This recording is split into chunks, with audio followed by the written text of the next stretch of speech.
राधे राधे। फाल्गुन मास के शुक्ल पक्ष की एकादशी को आमल की एकादशी के रूप में मनाया जाता है। इस एकादशी को आंवला एकादशी के नाम से भी जाना जाता है। इस दिन भगवान श्री हरि विष्णु की आराधना के सहित आंवले की पूजा करने का विधान है। धार्मिक मान्यताओं के अनुसार सच्चे मन से आमल की एकादशी व्रत करने वाले व्यक्ति को मोक्ष की प्राप्ति होती है। आइए अब बात करते हैं आमल की एकादशी के व्रत की तिथि के बारे में। आमल की एकादशी की तिथि का प्रारंभ 3 मार्च रविवार सुबह 10:21 से होगा तथा इसकी समाप्ति 4 मार्च दिन सोमवार दोपहर 12:05 पे होगी तथा पारण का समय 5 मार्च दिन मंगलवार सुबह 6:31 से 8:55 तक होगा। आइए अब बात करते हैं आमल की एकादशी के महत्व के बारे में। मान्यताओं के अनुसार आमल की एकादशी के दिन भगवान विष्णु के साथ आंवले के पेड़ की पूजा करना अति शुभ होता है। कहा जाता है कि भगवान विष्णु ने सृष्टि की रचना के वक्त आंवले को पेड़ के रूप में प्रतिष्ठित किया था। इसी कारणवश आंवले के पेड़ में ईश्वर का वास माना गया है और इसलिए आमल की एकादशी के दिन भगवान विष्णु की पूजा आंवले के पेड़ के नीचे बैठकर की जाती है। शास्त्रों के अनुसार आमल की एकादशी करने वाले व्यक्ति को मोक्ष की प्राप्ति होती है। इस व्रत का पुण्य 1000 गोदान के फल के समान होता है। आइए अब बात करते हैं आमल की एकादशी के व्रत की विधि के बारे में। एकादशी से एक दिन पहले सूर्यास्त के बाद भोजन ग्रहण ना करें। एकादशी के दिन प्रातःकाल उठकर स्नान करके स्वच्छ वस्त्र धारण कर लें।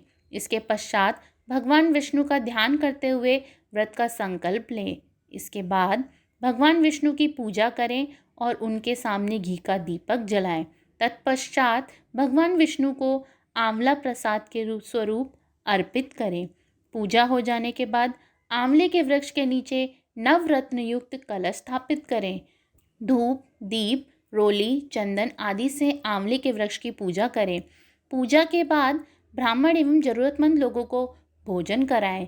अगले दिन यानी द्वादशी के दिन सुबह उठकर स्नान कर लें एवं स्नान करने के पश्चात भगवान विष्णु की पूजा करें।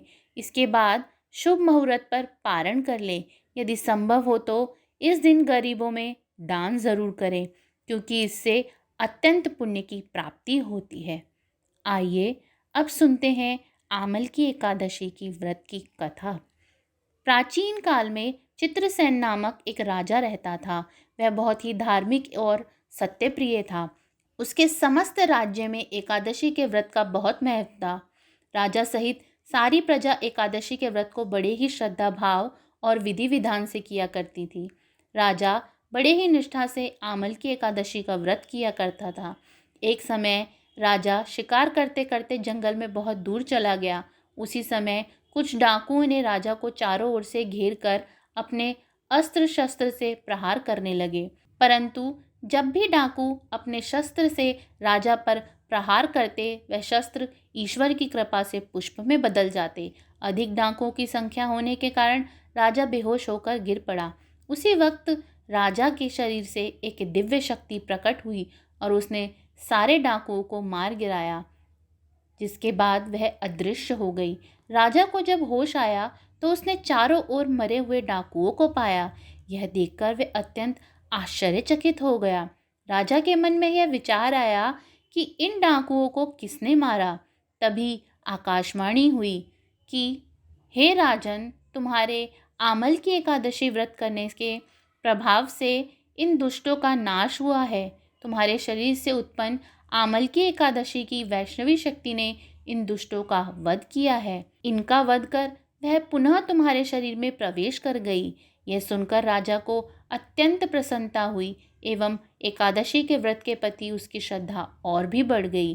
तब राज्य में वापस लौटकर राजा ने सभी को एकादशी के व्रत के महत्व के बारे में बताया। तो ये थी आमल की एकादशी के व्रत की कथा। राधे राधे।